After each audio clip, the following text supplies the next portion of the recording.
14 сентября этого года Национальной библиотеке Республики Саха-Якутия исполнилось 95 лет.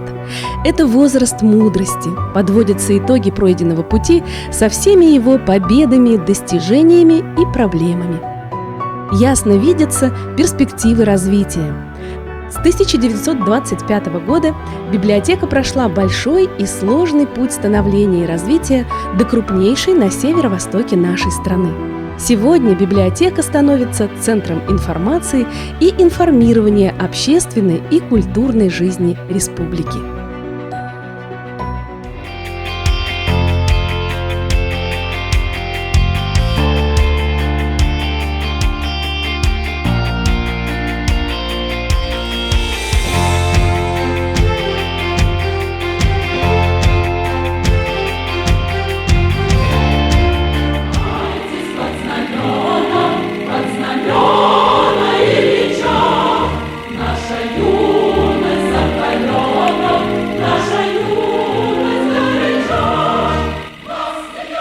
1925 год. Закончилась гражданская война. Якутия получила статус автономии. Республика активно включилась в жизнь молодой страны Советов. Северному краю нужны были молодые, образованные граждане, развитая культура и передовая наука, промышленность и сельское хозяйство. Председатель Совета народных комиссаров Якутской АССР Максим Кирович Амосов придавал исключительно большое значение библиотекам в развитии народного хозяйства республики и поднятии общего уровня культуры народа. И в мае 1925 года он обратился к ученому секретарю комиссии Академии наук СССР по изучению производительных сил Якутской АССР об организации Национальной научной библиотеки в Якутске. В организации Якутской национальной библиотеки участвовали известнейшие тогда ученые, академики, профессора. Среди них очень известные имена Сергея Федоровича Ольденбурга, Павла Владимировича Виттенбурга и Александра Федоровича Шедловского. Президиум Академии наук СССР одобрил это предложение и обратился к крупным научным учреждениям, институтам, библиотекам Москвы, Ленинграда с просьбой оказать помощь в комплектовании Якутской национальной библиотеки. Директором была назначена Наталья Николаевна Бурыкина, командированная из Ленинграда. Возникновение крупной библиотеки в некогда неграмотном крае имело неоценимое значение. Это способствовало появлению в массах стремления к знаниям и положило начало планомерной работе по поднятию культуры, науки и народного хозяйства Якутии. Первой заведующей была назначена Наталья Николаевна Бурыкина. Она уже тогда работала в системе Академии наук, очень интеллигентный, гуманитарно образованнейший человек, и она приняла первые и самые сложные вопросы организации Национальной библиотеки с 1925 по 1927 годы. Становление Национальной библиотеки тесно связано с именем Николая Николаевича Грибановского, назначенного в 1928 году директором библиотеки. С его приходом началось становление и развитие краеведческой библиографии, сбор материалов, касающихся Якутии, создание фонда «Якутия». Крупный библиограф-краевед внес большой вклад в развитие знаний о Северном крае, как автор фундаментального труда «Библиография Якутии» и более десятка тематических и библиографических указателей. Библиография Якутии – это является его основной труд, и по своему сбору материала и значимости этот фундаментальный труд ученые считают равноправным трудом якутского словаря Эдуарда Карловича Пекарского. Библиография Якутии Николая Николаевича Грибановского, одного из первых известных библиографов не только по Сибири, не только по Якутии, но и по Советскому Союзу, значит, состоит из 10 томов. Это фундаментальный труд, над которым он трудился около 30 лет. И при его жизни изданы 3 в 3 книгах. 21 июля 1927 года в газете «Правда» опубликована статья «Создание первой якутской национальной библиотеки». В годы войны, несмотря на трудности военного времени, библиотека продолжала расширять свое участие в социально-экономической и культурной жизни республики. Читальный зал работал в 2 смены с 9 часов утра до 11 часов вечера. В конце 1942 года Президиум Верховного Совета ЯССР переименовал ее в Государственную научную библиотеку. Коллектив, принимая активное участие во всех мероприятиях по оказанию помощи фронту, внес в фонд обороны около 160 тысяч рублей. Национальная библиотека в годы войны с первых же дней с города Якутска были призваны 15 человек. 5 из них погибли на фронте. Были призваны все, начиная от директора библиотеки, заканчивая рабочим. Были призваны библиографы, библиотекари библиографических отделов, иностранных отделов, методических отделов, художник-оформитель. Практически женский коллектив, оставшийся один, он выполнял всю тяжелую работу, которая обеспечивала, значит, топливо, отопление помещений библиотек. В 1954 году библиотека была преобразована в Якутскую республиканскую библиотеку имени Александра Сергеевича Пушкина. Якутская АССР становится республикой сплошной грамотности. Не менее 60% взрослых и 70% детей посещают библиотеки. Чтение книг становится неотъемлемой частью культуры. Фонд библиотеки состоял из 891 тысячи печатных единиц. В те годы директором работал Богдан Мельхиорович Чижик, один из активных участников установления советской власти в Якутии. Началась плановая работа по общей реорганизации всех каталогов библиотеки. На библиотеку были возложены функции Книжной палаты республики. Она ведет государственную регистрацию всех местных изданий и начинает издавать ежегодную летопись печати Якутской АССР.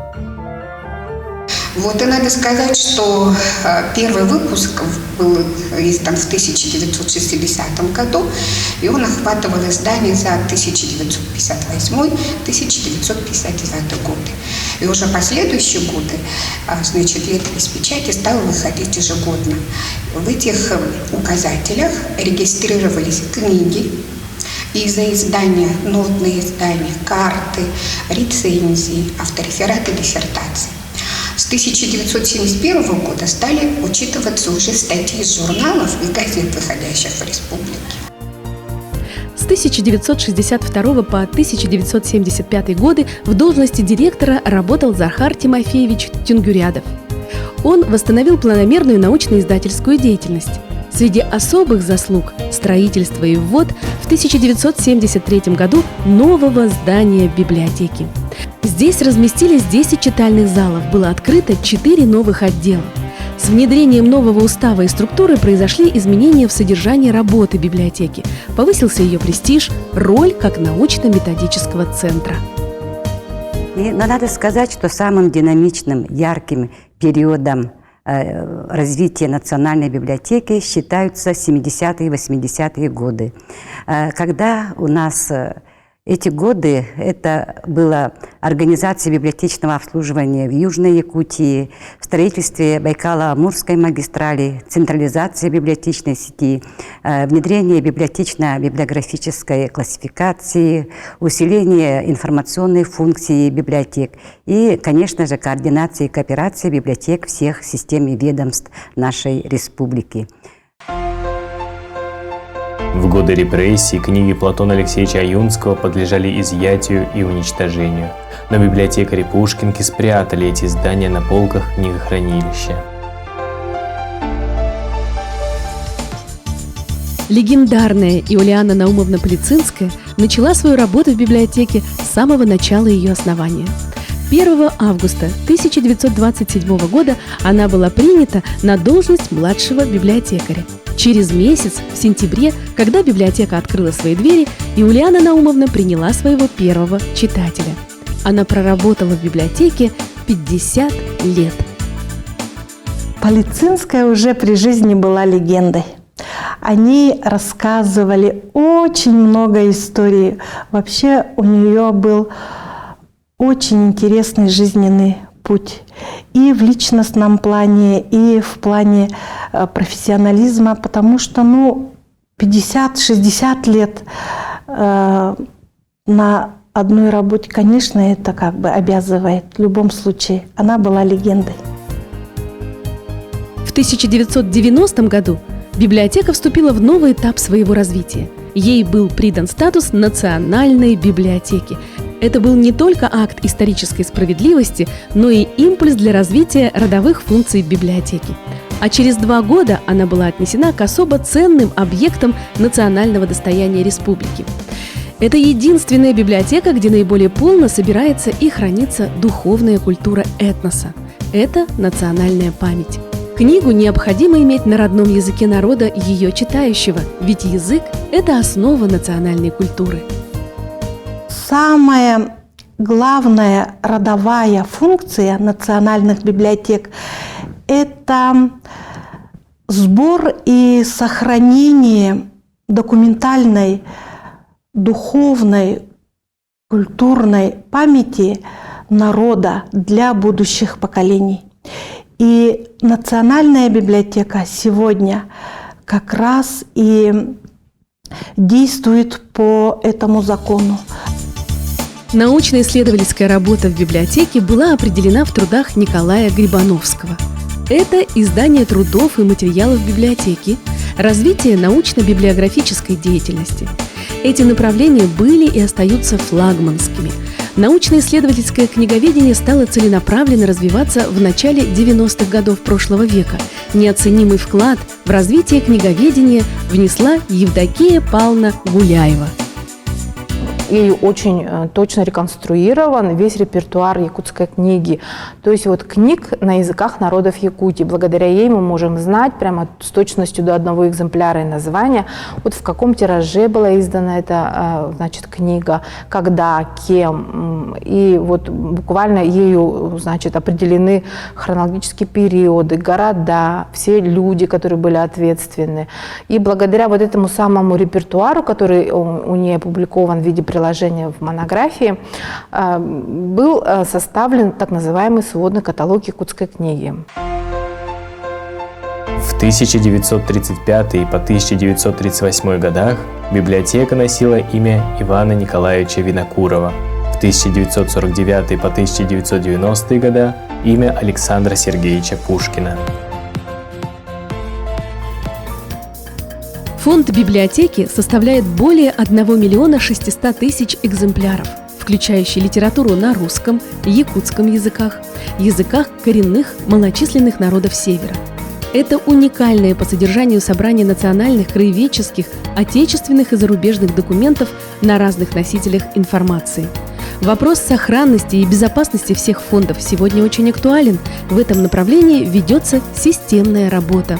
В прошлом году библиотекой была принята республиканская программа по спасению газетного фонда. Центр управления документными фондами и обеспечения стационарного обслуживания. Центр называется. Это значит 2 направления деятельности. Это фондоведение и стационарное обслуживание читателей. Но фондоведение – это очень сложная наука. Формирование фондов начинается с комплектования, с изучения фондов, составления профиля комплектования. А наш центр занимается именно хранением и обслуживанием. Национальная библиотека в год обслуживает более 47 тысяч читателей, которым предоставляются услуги информационно-библиотечного, справочно-библиографического обслуживания, в том числе государственные услуги доступа к электронным каталогам и базам данных и оцифрованным документам из библиотечного фонда. Электронная библиотека включает копии документов, представляющих особую ценность и актуальность. На сегодняшний день в контенте более 44 тысяч различных документов оцифрованного фонда библиотеки, а также удаленные подписные базы данных. В настоящее время Национальная библиотека стоит на переходе формирования нового информационного ресурса знаний и в целях создания и организации информационной системы «Электронная библиотека Национальной библиотеки» был создан Центр «Электронная библиотека Национальной библиотеки», который работает в настоящее время. И в состав центра входят два отдела: отдел лаборатории оцифровки документов и отдел формирования контента. Библиотека поворачивается в сторону сервисов, сегментов, услуг. То есть мы стараемся через нашу электронную библиотеку дать нашим читателям новые услуги. Заказ на оцифровку, допустим, это будет, да? Допустим, это будет задать вопрос, допустим, это будут рекомендации, которые мы делаем нашим читателям в личном кабинете. И таких сервисов достаточно много. Это то, что касается, допустим, обслуживания вас, как индивидуального читателя. Итак, у нас появилась услуга «Персональный библиотекарь». Это значит, читатель звонит в наш колл-центр по горячему номеру 455-855 и говорит: мне нужен персональный библиотекарь. И к нему прикрепляется персональный библиотекарь, который сопровождает его полностью, его информационные потребности. Вот эта вот статья какая-то нужна, мне нужна литература по такому направлению. Все вам находится, ваши заказы оцифровываются и появляются в вашем личном кабинете в электронном библиотеке. Любой вопрос вы набираете номер своего персонального библиотекаря. Услуга оказалась очень востребованной. Библиотечно-информационное обслуживание детей – это особая категория читателей. Им уделяется специальное внимание. Здесь готовят будущих взрослых читателей, прививая детям и подросткам любовь к чтению. В Центре детского чтения Национальной библиотеки растят благодарного, думающего, начитанного гражданина страны. Но если малыши заинтересованы в чтении, потому что они только начинают читать, они еще все-таки листают книги с иллюстрациями, рассматривают, они могут прийти к классам с учителем. Есть любители чтения, которые к нам приходят постоянно. Есть такие читатели, которых интересует определенная тема, которым просто интересно прийти в библиотеку и просто отдохнуть. Кто-то хочет просто поиграть, кто-то хочет пообщаться. Такая возможность есть, конечно. Николаев центр. Общественное, культурное, научно-образовательное учреждение, филиал Национальной библиотеки. Находится в Актемском наследии Хангаласского района, на родине первого всенародно избранного президента республики Михаила Ефимовича Николаева. Центр – это место встречи с историческими событиями становления государственности в Якутии. Филиал был создан как библиотека-архив Михаила Николаева и является первым опытом организации президентских библиотек в России и в Азии. Михаил Ефимович дал нам наказание, указ, свое пожелание о том, каким бы хотел видеть работу этого центра. И сказал, что такие крылатые слова, которые являются для нас отправной точкой, что историю надо читать не только глазами, но и сердцем. Поэтому я надеюсь и считаю, что наши работники работают с большой любовью, и стараемся мы показать весь потенциал, который, был создан как основу развития нашей новой Якутии. В 1994 по 1995 годах поток читателей возрос настолько, что количество посетителей было в 2 с лишним раза больше посадочных мест в читальных залах. Сегодня библиотека развивается в ногу со временем. Активно осваиваются новые форматы работы с читателями, лектории, встречи с интересными людьми, известными писателями, обучение языкам. В библиотеке наравне со всей страной проводятся крупные сетевые мероприятия, такие как «Тотальный диктант», «Этнографический диктант», «Диктант Победы». Но при этом библиотека сегодня четко выполняет одну из своих главных функций – информативную. Ну, в первую очередь вообще библиотека. Да? Библиотека – это доступ к качественной информации. Это та информация, которая проверена экспертами, она правильная, она экспертами изученная. Поэтому самая достоверная информация, конечно, есть только в библиотеке. Библиотека предоставляет огромный массив информации, который человек должен проанализировать и выпустить свой продукт, свой результат труда. Мы предоставляем, у нас огромное количество подписных баз данных. То есть мы открываем окно в мир информации для всех, начиная от периодических изданий, мировых, крупных издательств, заканчивая нашими местными изданиями. Поэтому я считаю в этом плане, что библиотеку заменить ни одна социальная сеть, интернет пока не в состоянии. За 95 лет создан богатейший библиотечный фонд. Сформирована уникальная книжная культура Якутии. Сегодня силами работников библиотеки происходит высоковостребованная во всем мире трансформация традиционной библиотеки. Проводится важнейшая работа по оцифровке культурного наследия народов Якутии. Перевод любого произведения с бумажного носителя на электронный формат дарует ему практически бессмертие. А самое главное, цифровая книга становится доступной для читателя в любой точке мира. От имени руководства Республики Саха-Якутия, от себя лично, поздравляю всех вас с замечательной датой, с 95-летием Национальной библиотеки Республики Саха-Якутия. Вы работаете в уникальном месте, в храме книги, где воздух пропитан высокой и благородной мыслью научных изысканий и великих литературных произведений. В трудах ученых и писателей, чьи даже самые редкие издания доступны якутянам, можно найти ответы на любые волнующие вопросы. Здесь богатый архив периодики хранит в себе неповторимую печать времени в ее динамике и смене декораций. Далекий 1925 год стал началом большого пути просветительской, научно-исследовательской, интеллектуальной и социально ориентированной работы. Многие поколения якутян изо дня в день стремятся в главную библиотеку Якутии, чтобы найти здесь новые знания, чтобы впитать в себя мудрость книг и духовно обогатиться. В юбилейный год приходят и большие победы. Библиографический справочник писателей Якутии Валентины Павловой победил и в первом всероссийском конкурсе краеведческих изданий библиотек «Авторский знак», и в 21-й дальневосточной выставке ярмарки «Печатный двор-2020». А издание «Эхо Арктической Одиссеи» к столетию Ильи Самуиловича Гурвича заняло второе место в номинации «Просветительские популярные издания».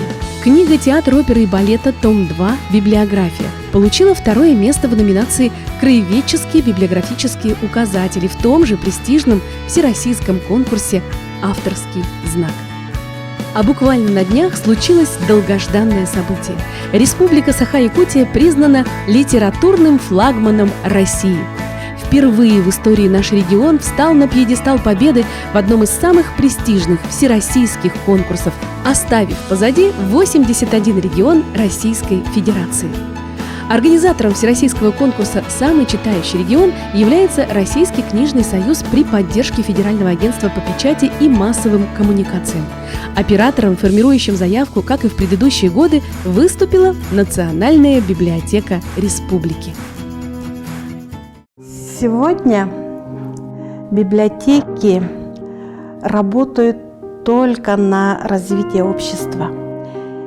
И стать библиотекарем, выбрать эту профессию, для меня кажется, это счастье. И те люди молодые, которые сегодня пришли в библиотечную профессию, я считаю, что им очень повезло, потому что, с одной стороны, библиотека как социальный институт, вот он работает на развитии человеческого капитала, но в то же время это мощная информационная среда.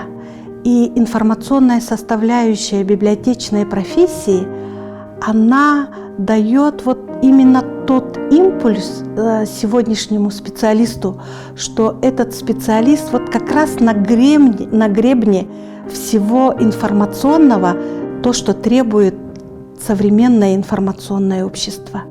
Давайте, молодежь наша, развиваться, вовлекаться в научные исследования и сделать так, чтобы библиотеки в Республике Саха-Якутия стали самыми востребованными культурными учреждениями.